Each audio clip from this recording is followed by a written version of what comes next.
I'm Jamie, I'm Isaac's father. I'm Sarah, I'm Isaac's mum. And who are you?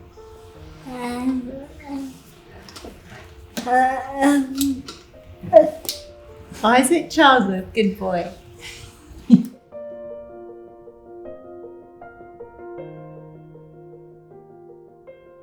Isaac, I had a really good pregnancy. Was full term, not a textbook really. I was 4 days over my due date, age 37. My waters broke. I got left for 2.5 days until I went into labour, and then basically Isaac's birth from the get-go was extremely traumatic. It was quite a short labour, but when he finally came out, he was blue, non-responsive, not breathing. He'd ingested meconium, wasn't making a sound, and basically, he was resuscitated, whipped off to RPA from the hospital where he was born, and spent 18 days in the NICU at RPA, suffered HIE at birth. They told me the night he was born that they suspected HIE, potential brain damage, and that he could potentially have cerebral palsy. And I'm told this the night he was born at 2:00 in the morning. Jamie had gone home, my mum had gone home. It was extremely traumatic, but Isaac was the perfect baby to look at. He was 4.1 kilos, 54 centimetres long.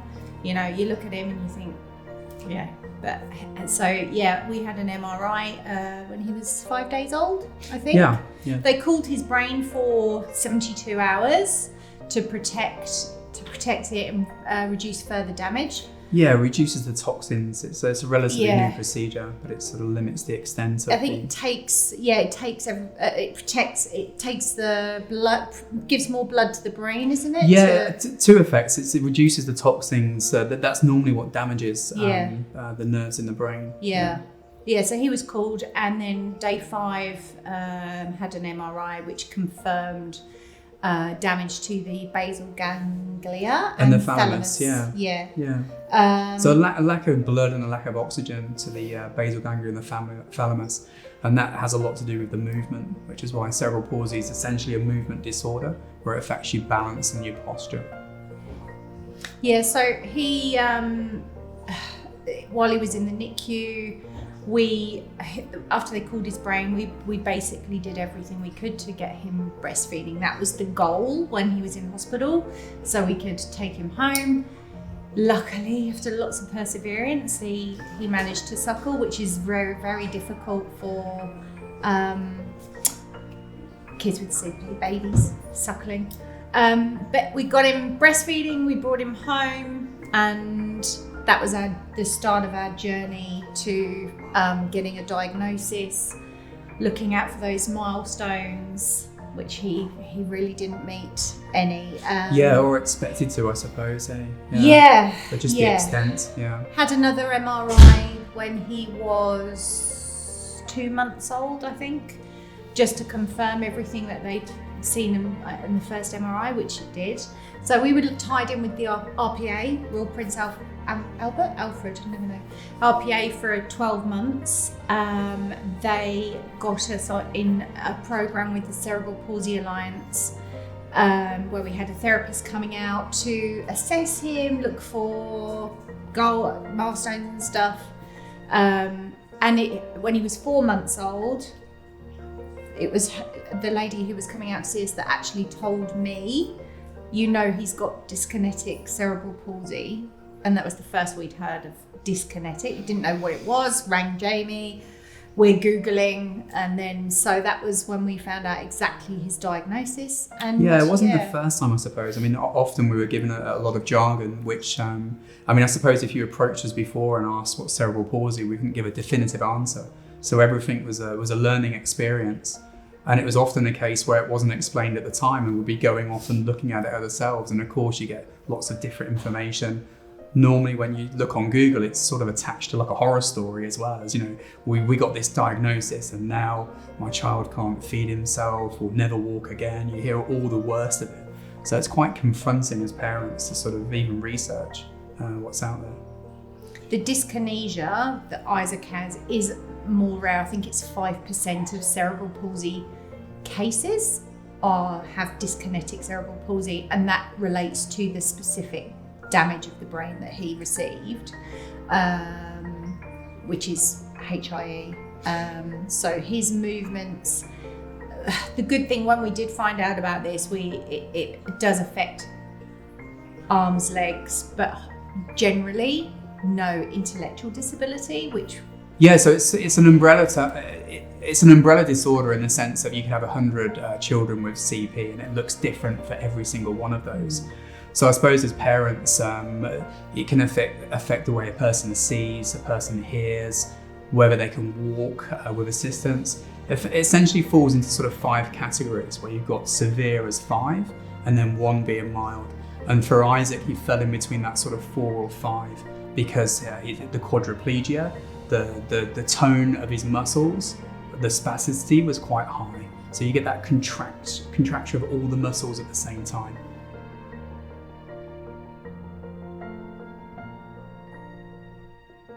Yeah, I think that first week, because I spent a week in hospital, we were just in a daze really, and I guess for us, we were trying not to think too seriously about it, whereas all family around us and people we knew were questioning why has this happened, and we're just sort of not wanting to hear that and really just focusing on Isaac at the time. But yeah, it was only really when a couple of weeks in, and we realised we've done a bit of research, and and you're essentially dealing with grief. So those components of grief, sadness, denial, anger. I blamed, and we all go myself for a long time because I've not had a baby before. When I told people that my waters broke and they'd left me for 2.5 days, when I was 4 days over my due date, everyone was shock, horror.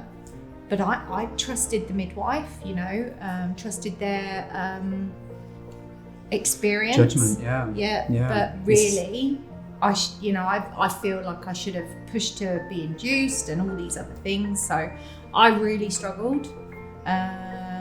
We definitely dealt in different ways, certainly in the first few years where to me, knowledge is power. So for me, I remember getting that folder and literally filled it with everything I could in terms of evidence-based research.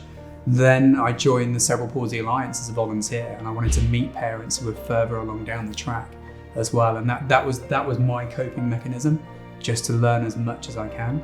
And then naturally for Sarah, a lot of hers were around that grief and looking at other children and comparing, which is totally understandable. Yeah.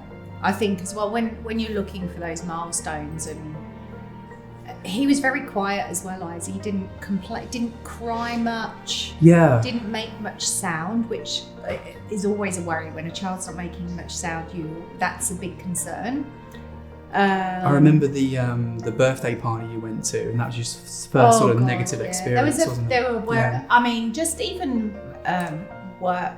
Because I always planned to go back to work when I had Isaac, and it sort of came out that he was diagnosed cerebral palsy, blah, blah, blah.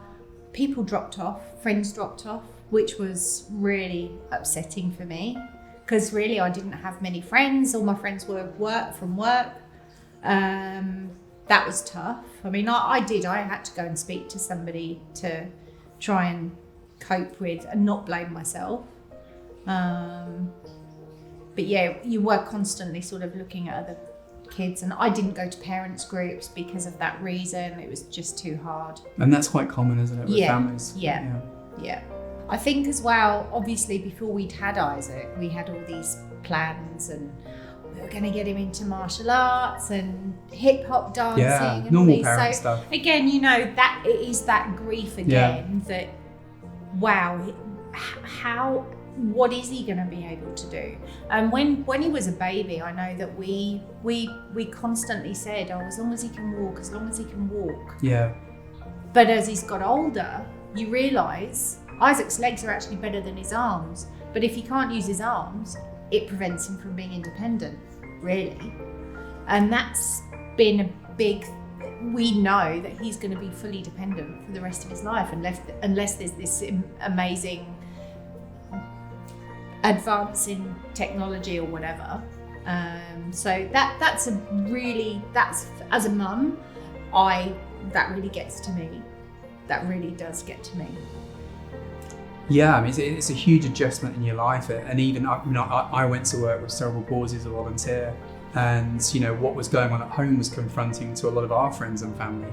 But I would meet parents where they were feeding through a peg tube, and their profound intellectual disability, and I thought, could I cope in their situation? People would look at us and say, well, I couldn't cope in your situation. We all find a way, don't we? And that's sort of how you do it. Yeah.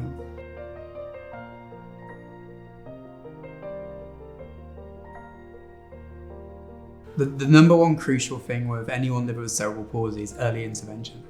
So that can often come quite late because you've not realised, that you've got a range for the milestones. So sometimes you may notice that things aren't quite right in terms of balance, movement and posture. And what's crucial is if you do have the diagnosis early, the Cerebral Palsy Alliance, I think something like 65 years they've been going. All the interventions, they have like an evidence-based system where this intervention works, this doesn't, this not so well. All the research, there's a lot of research, and we've worked together with a few people there, haven't we? Yeah, we have. We've worked with research. I've helped out with some research with them as well. But for me personally, the CPA were my first support mentally.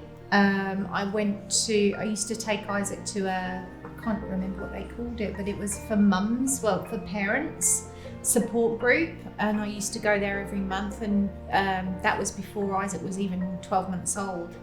And I remember the first time I went and met it was my first exposure to other mums, other kids with CP, all different diagnoses.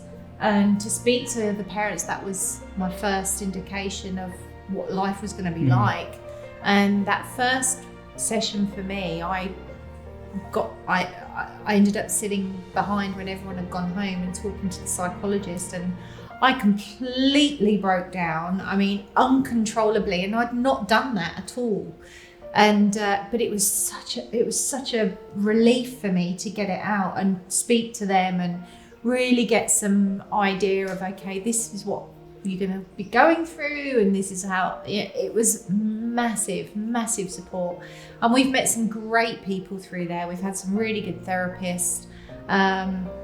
Before NDIS came in, they provided services, and it was all free. I mean, we'd get therapy, equipment. It was all equipment's a major part as well, isn't it? I mean, they say with cerebral palsy, it's one of the most common disabilities. Every 15 hours, a child's born with CP, and different to other sort of diagnoses and disability, the range of equipment you can use is vast. So they have whole days where you go down and there's equipment everywhere, and you get to trial each one and see which one works. And you couldn't imagine doing that without the CPA. No, that's it. They are your go-to people for equipment and anything like that. Meeting other families, telling you what's on offer in terms of their clinical support.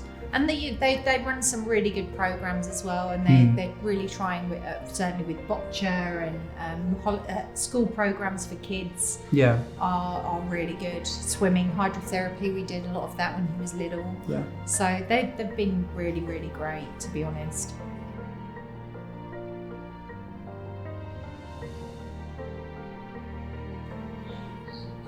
Communicating, definitely communicating.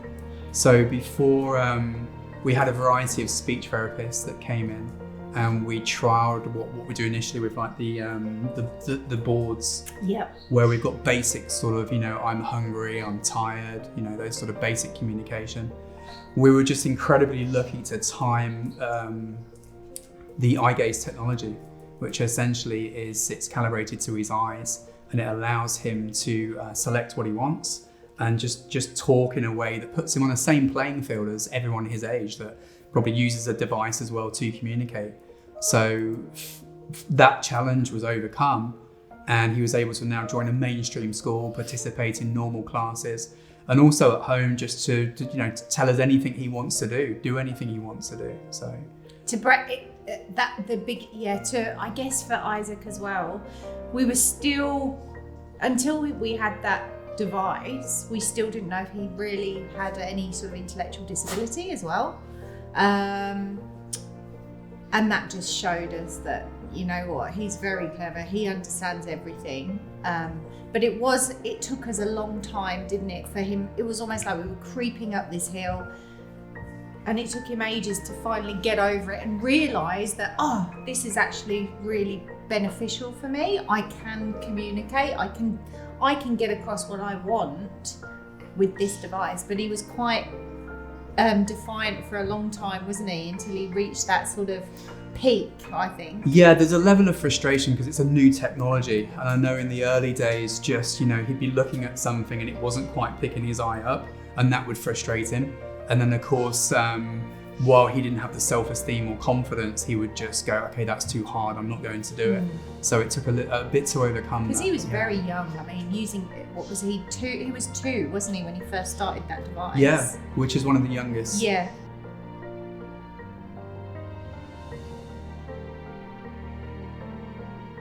The more research I did as well, the more that we both saw that this is incredible to improve quality of life and to give Isaac as much of a normal life as possible involves a lot of money. The equipment needed just to make really small changes in his functionality are out of most parents' reach. So the way you get that is through the Cerebral Palsy Alliance as well, through charities. Our first donation was was it one of the walkers? Yeah. What charity was that? That was I think that was the Lions. The Lions, Club. Yeah. So again, you just a lot of people fundraise, GoFundMe. So, and that can be time consuming in itself, but worth it with the end result, because it makes such a difference with Isaac. It's just finding another way for him to do what we can. And the equipment there is incredibly expensive. I mean, the chair's been incredible for independence. So before when we were getting to the stage where we wanted to get him his own power chair, we were trying joystick, and it was impossible, wasn't it? He just can't control with his arms, and we'd never heard of head array. And it was only when we went to the CPA for a session with the OT to go through the chair again, she says, oh, we're just going to try this. It may not work. I haven't tried it with any kids as young as Isaac. He was 4, I think. Yeah. 3 or 4. It's head array, so controls the chair with this headpiece. Put it on, and he got it within 5 minutes. It was unbelievable. So the problem is that the technology is he pushes his head back to go forward. And that seems pretty straightforward. If he looks left and right, it's got a proximity sensor here. So it sounds straightforward, but what it is, it's your instinct to stop. So what they had, if I put my hand in front of your face, your head would go back. With the head array, you put your head back, you're going forward. So they had a lot of kids going through almost like plate glass windows where they'd come up to an obstacle, freak themselves out, the head goes back, and they go flying through it because they've got a 250 kilogram chair. Yeah. So it wasn't for everyone. So you need to override that instinct and almost drop your head when there's danger, which, if something's coming towards you, you want to go like that. So he just got it like that. Yeah. His spatial awareness at his age. Yeah. They said the biggest one is to go through doors, because you need depth perception, proximity, everything. And when you're 4, that's quite difficult. He just went straight through the door, and the guy's like, I haven't seen that in 20 years of doing this job, So he just took straight to it. Yeah, when the guy came to deliver the chair, Isaac was the youngest client he'd had using head array, which was great. Again, great to hear. And having the chair it's independence for him. It's massive. And I remember the first thing he did when he got the chair. And he, so now instead of being wheeled everywhere, he can go where he wants. The first thing he did, he went into our room, into Sarah's wardrobe, dragged this dress and put it over his head, and then just drove back in. And your first instinct was to go. And I said, look, the first thing he's done is had a bit of fun and a bit of mischief. And, having that independence to do that was, I let it go. Right? Yeah. It's okay, but when it's about the 5th time he's coming out with my bra on his head or whatever. It was, So he's not allowed in there now. The doors are shut. But we have so many scuffs around the doors and stuff that we try. But he does have accidents, and if he's tired, it's a lot to think about driving that chair when you're a bit sleepy. But I mean, he's fantastic, and he loves that chair. Yeah, I mean, one of the I remember when he went to preschool, and all the kids there are in bare foot, and he has this 250 kilo chair that on his best day, if he's tired, he's gonna feel fatigued and not. I mean, we all would, right? If we're tired and we're trying to look for 20 pairs of feet around us, and we were just waiting for the phone call, weren't we? And never got it. The kids just got out of the way, And kids are amazing. You see that at school, but at preschool, when they're really small, they were incredible. They just The eye gaze is probably the most single important piece of technology he has. It just opens up every door. I mean, even now we'll say, what do you want for dinner? He'll go online, look at the takeaway on the website, pick out what he wants, send it to us. Then he'll find the directions to it, print it out on the printer. He just or into he'll everything. send me a recipe. He'll go on and find an amazing recipe, and he'll send me that to cook for him.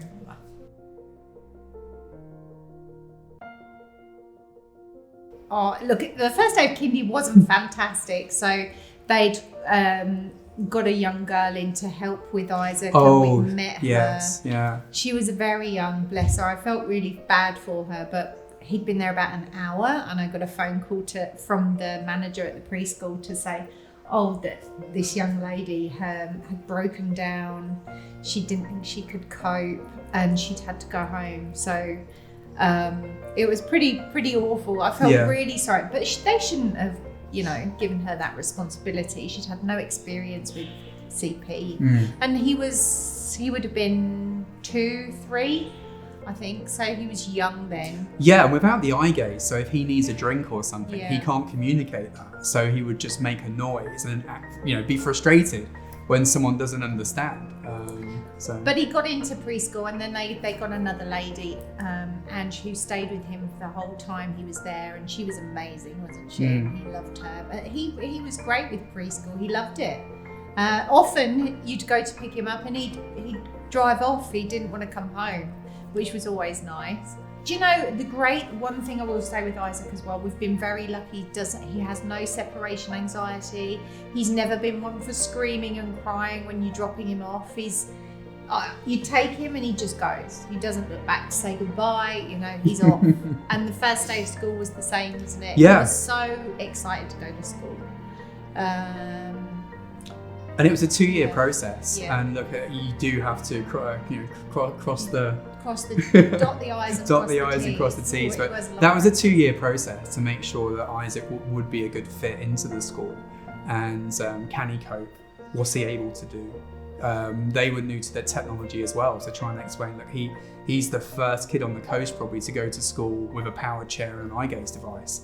So no one's got any experience in that. So we have to show that, demonstrate that he can do it. Yeah. So it was 2 years in the making to get him in. Process. And that's, like I said before, with us as parents, there's always something. And there's always a lot of information to get across to people, a lot of research to go into that as well. So just sit in between us and we'll disagree on something, I'm evidence-based, Sarah will go to other parents, and they're both utterly valid, but we have to negotiate what's best.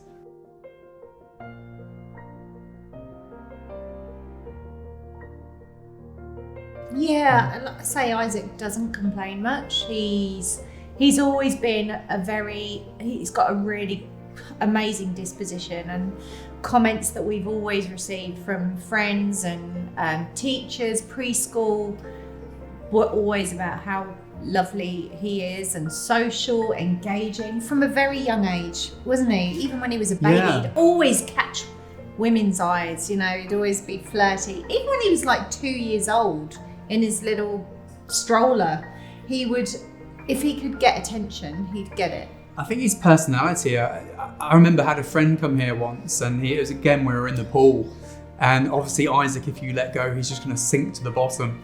And he loves it in there. He splashes around and he swims, and his favourite thing at one time is he was a little bit too skinny for the hoop.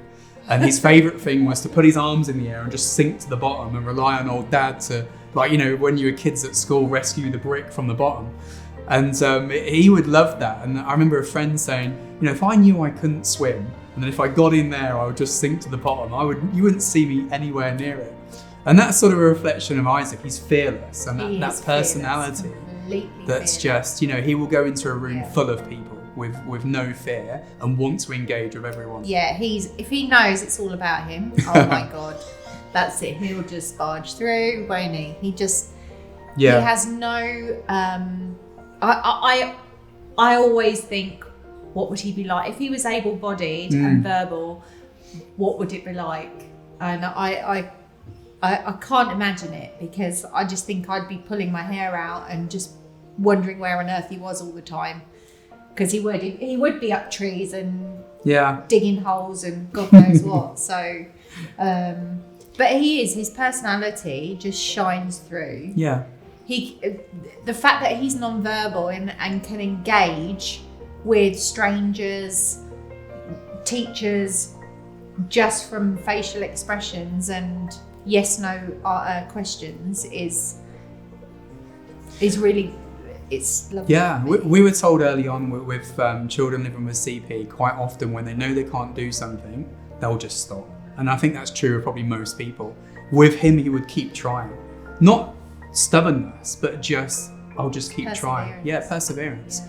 And I think that one of the key traits is resilience, So having that resilient personality is sort of crucial to anyone's development. For someone like Isaac, he'll give everything a go, won't he? Yeah. Even at school, obviously, art is his favourite lesson. He absolutely loves it. And I mean, he does a drawing and it's like a 2-year-old's, and he loves it. And we always encourage it, regardless. And he has an art book at Nana's house where he puts all of his pictures and glues them in. But he loves it. He'll give anything a go, and he'll bring things home, and he's so proud. And I love that. I love that he's, you know, yes, it's different, and that's what we always encourage, is that, it's not going to be the same as everyone else's, but it's unique because it's your own. We're making it your own. He will always try. Yeah. The loveliest inclusivity I saw was him in the choir at the school. Yeah. So for someone that's non-verbal to be front and centre, opening his mouth and singing how only he can sing in front of the choir was beautiful. I love that inclusivity. Yeah. I love that. And he's keen to get back into that as well. And he really does. Again, he practices, doesn't he? And just one example. Oh, crikey! His class had to do. There was a talent show, so everyone had to do their show their talent. And Isaac decided to sing Taylor Swift "Cardigan," and he got the video, the YouTube video of her on his device, and basically sang along to it. But to see him practicing, it was just the most, it really does fill me up. And then he was driving around the house, wasn't he? Just practicing, because he's filming himself. Yeah. And it was so lovely. And then Grandma's partner came to pick Grandma up one day, and he says, he asked if he could show him.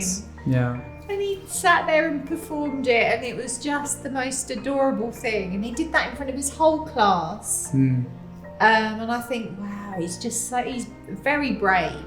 He really is. He's a brave little boy. But yeah, absolutely no worry at all, is he really? No.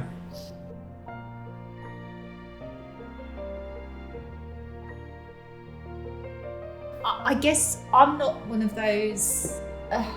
When a lot of people say, would you take the disability away? I absolutely would. I would love to see him running around like a regular kid and doing everything else. Who are we to deny that of Isaac? I mean, this is the situation and everyone makes the best of it, and Isaac's a happy boy. But who are we to say if that was on the table? Like, for Isaac's sake, of course he would want to run around like everyone else. Yeah. So I think it's one of those cliche questions that people say, but you wouldn't change it. We'd change the disability, of course. Absolutely. Of course we would. But it doesn't mean that it gets in the way of us now. No. We don't, Isaac just does things in a different way. and we just make sure to nurture that, find his strengths. And I think that's a big part of parenting, isn't it? Yeah. Find his strengths and nurture them. I think as well, for me, I think if he was able-bodied and running around, I wonder how I would be as a mum. I'd probably be way more anxious. I don't know. I can't imagine it. So I like to think that I have such a great relationship with Isaac, and we're so close. And I wonder if that would be different. And is it because of the cerebral palsy? I don't know. It's like I say, I always think of the future, and when he does want to date, and because he's such a romantic. He says he wants to get married when he's 18 to Lydia, who he's been dreaming of Lydia from preschool for the last 4 years, and they still see each other, and he absolutely loves this little girl, and he says they're going to get married and have children. I mean, he's such a sweetheart, and I all I want for him is to be able to do what he wants to do and find love, and not be reliant on mum and dad forever. And that's a big thing for us at the moment, is trying to get him out into the community, out after COVID hopefully, but doing things with a support worker instead of mum and dad all the time, so he can come home and tell us about stuff. And because I'm sure as he gets older, he's not just going to want mum and dad there helping him all the time.